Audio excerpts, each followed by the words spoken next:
Welcome to the podcast for G's only. For G's only.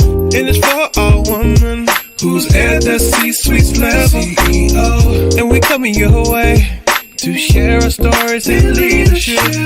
So we walking the walk, talking the talk, being the boss lady. Welcome to the C-suite, where we help build women leadership and how to be the boss lady. So welcome to the C-suite. So let's talk about being a CEO. Hello, and welcome to She Sweets podcast with your host, Jodi Hood. This is a place where C Sweet, or should I say She Sweet, executives laugh and cry, share and compare unfiltered realities that our male counterparts will never face. Yes, we laugh, we cry, but we thrive and survive.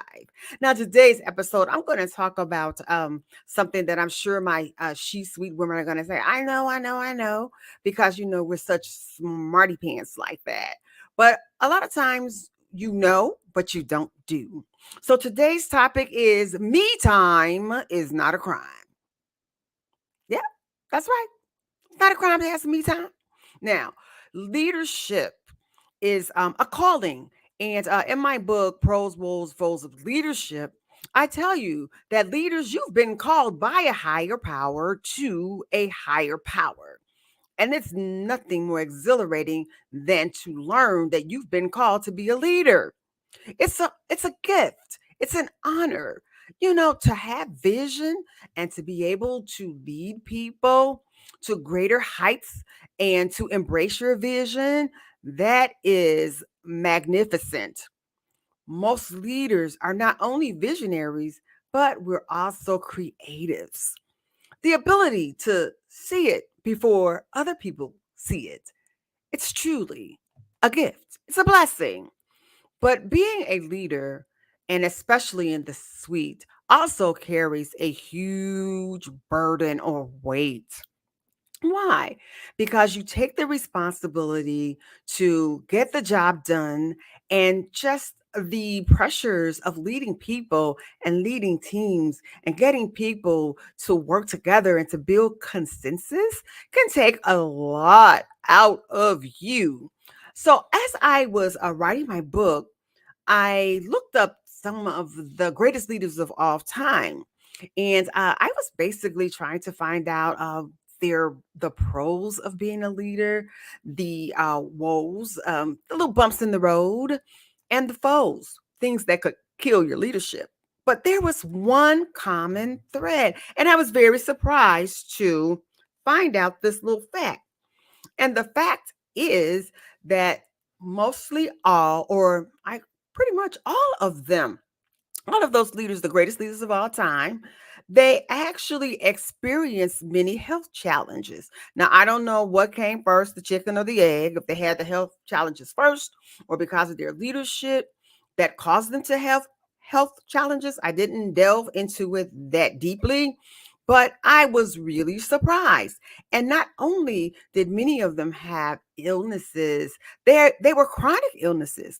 And on top of that, the majority of them were gastrointestinal. I was like, isn't that something? Now I'm going to name some of these leaders. Now, you may not say that they were great, but this is who Google said were some of the greatest leaders of all time. Now, if you debate that, take it up with Google. But Napoleon, he had gastrointestinal issues. He suffered from stomach ailments. Julius Caesar, he had epilepsy, and he also suffered from digestive issues. Winston Churchill, he was in digestive distress. He suffered from what they call diverticulitis, which is an inflammation of the digestive tract. This is some interesting stuff, folks. Mahatma Gandhi, he also had a delicate digestive system. Franklin D. Roosevelt, now we know he had polio, but he too also suffered with gastrointestinal problems. And they say it's probably a result of stress. Alexander the Great. Hmm. Now remember that he probably had typhoid or some other illness, but guess what it involved? Abdominal pain. Hmm. Abraham Lincoln. Now we all know, if you are a historian, that he suffered from depression, but he had digestive issues and it could have been exacerbated by the depression. Here's another one, yo. Queen Victoria. She had IBS, irritable bowel syndrome. I'm going somewhere with this. You already should know which path I'm about to go down. John F. Kennedy. We know that he had Addison's disease, but overall, he also had colitis. Hmm. Leadership, great leadership, stomach issues, probably all related to stress. But oh my goodness, some of them, this is going to blow your mind. Because of the stress, they were also addicted to drugs and alcohol. That's right. Way back when, Churchill kind of hit the bottle. Hmm. Franklin, addicted to pain medicine. Woo! They say that Hitler was on meth. I don't know. Let's see who else. Alexander the Great. Oh, Lord. He was known for heavy drinking. My poor Kennedy. He was on steroids because of his back pain, but he also was kind of addicted to painkillers. And the list goes on. Now, this one is really, this is going to like really blow your mind. Queen Victoria. Now, you have to do the research because I got this from Google. So, again, it's a disclaimer. But according to them, Queen Victoria used opium and cannabis. So that should kind of tell you that not only is leadership rewarding and it's exhilarating, but it also can produce stress. And because of the stress, you will have gastrointestinal problems. But hey, folks, I'm not going to be the bearer of bad news and I'm not going to leave you there with gloom. I am not. Doom and gloom, not doing it. The purpose of this podcast today is to tell you or to remind you to get some me time.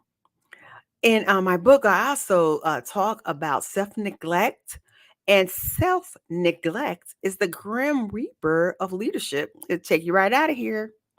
It will. So, again, what I'm about to tell you already know. You already know, but knowing and doing is two different things. So today I felt that I would just remind you, if you're working, to stop, pause, and take some me time. Go on a vacation. Cut off that telephone. Don't take your computer. Enjoy God's creations and nature. Take care of yourself, ladies. Now, I'm going to give you some other little tips, ideas that you already know, but I'm just reminding you. Did you know that practices like mindfulness and meditation, deep breathing, and progressive muscle relaxation could help tremendously to alleviate stress? How about this? Physical exercise. Sometimes we are so consumed by our work that we come in late, we leave early, and there's not enough time for exercise or daily walks or yoga. But ladies, we have to take care of ourselves. Longevity is amazing. But if you're leading and you're doing a great job, we need you here to be around a long, long time. And after you've done or you've completed your journey and you say, I'm done, I'm going to retire, you need to pass the information on to the next generation of leaders. So it is important, ladies, that we take care of ourselves. Now, sometimes they say you need to distribute leadership. Well, some of us is like, if I don't do it, it just won't get done right. But we have to let some of that go. Learn to delegate. There's some trusted team members that can get the job done. Yeah, they're capable members, people. We are not the only ones who can do the job. So let's practice doing that. And that will relieve stress and it would also relieve our workload. Now, here's another one that I need to take heed to, and that's setting boundaries and taking breaks. When I tell you I am a workaholic, yes, I am. I rarely take off work. I get there at 6, I leave late, and I never hardly use my sick days. I, I'm going to have to do better. I am definitely going to have to do better. Yes, yes, yes, yes, yes. So we talked about mindfulness. We talked about exercise, walking 10 to 15 minutes a day. Hmm. How about prioritizing sleep? Good quality sleep is essential for managing stress. Now, we're not talking about the kind of sleep that I'm doing because I fall off to sleep. My mind is racing. I pop up, get my phone, start typing my ideas in so I won't forget, and then I try to go back to sleep. That is not good quality sleep, folks. Hmm. No, no, no, no, no. We should aim for 7 to 9 hours of rest and consider what establishing pre-sleep routines to improve the quality of our sleep. And what are some pre-sleep routines? Reading and again meditation. Yeah. Hmm. What else? This one is something that we all could do, and it's practice gratitude. Regularly focusing on positive aspects of life or work can improve resilience and reduce stress. Did you know that? Leaders can keep a gratitude journal. Hmm. Or just take a few minutes each day to reflect on the positive outcomes and the things that you are grateful for. Now, sometimes we might need social support, and the benefits of having a network that you actually can lean on is immeasurable. Now, I'm going to have to take heed to this one too, people. Let me tell you, we need to limit our caffeine and alcohol intake. Now, I'm not alcohol, I don't have to worry about, but the coffee, hmm, I'm going to have to limit some of that coffee. And it's interesting because this week I just heard a doctor talk about America's caffeine intake. And not only with coffee, but with those energy drinks. And look on the label. Look how much caffeine is in those drinks. And did you know that that much caffeine could contribute to a heart attack? Yeah, they say some kids are ending up in the hospital. Now, along with meditation, we can practice some breathing techniques. Yep. Simple breathing exercises like deep breath or box breathing can reduce stress. Now, I don't know how this is going to happen, but I'm just going to put it out there. Develop hobbies outside of work. Hmm. Engaging in activities unrelated to work can be an excellent way to relieve stress and gain a new perspective.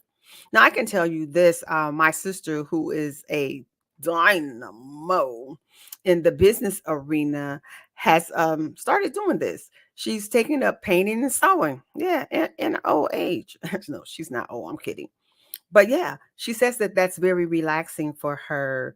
Now, if all else fails and we feel like we're sinking, please, please, people, get some professional help. If you are dealing with significant amounts of stress, you may need a therapist or a coach. All right. Hmm. That's it. So, well, how about this one? Maintain a sense of purpose and perspective. I think that sometimes we can get lost in our work, that we have to remind ourselves of our broader purpose. And we have to focus on the positive impact of our work. just to stay motivated. All right, people, there you have it. Just remember that me time is not a crime. I'm calling on all of my women in the suite. Thanksgiving is coming up, which can be very stressful for some of us, and so is Christmas. Please take heed, get some time for yourself. Again, what did I say? Self-neglect is the grim reaper of leadership. And don't feel guilty about it one bit. Not one bit. If you want to go off on an island, cut your phone off, and distance yourself from your family for a couple of days, now, I mean, probably not that long, but just a few days, don't feel guilty. Me time is not a crime. Now, you know what I'm going to say, people. Please like me on Facebook. Connect with me on LinkedIn. And subscribe to my YouTube channel, Jodi Hood. This podcast is also available on Amazon, iHeart, what else? Apple Radio, Spotify. Just type in Jodi Hood, She Sweets Podcast with Jodi Hood, and it will come right up. So until next week, She Sweets and aspiring She Sweets, we are going to do what? Keep walking the walk and talking the talk. Alrighty then. Welcome to the podcast for G's only. For G's only. And it's for all women who's at the C-suite level. CEO. And we coming your way to share our stories in leadership. So we walking the walk, talking the talk, being the boss lady.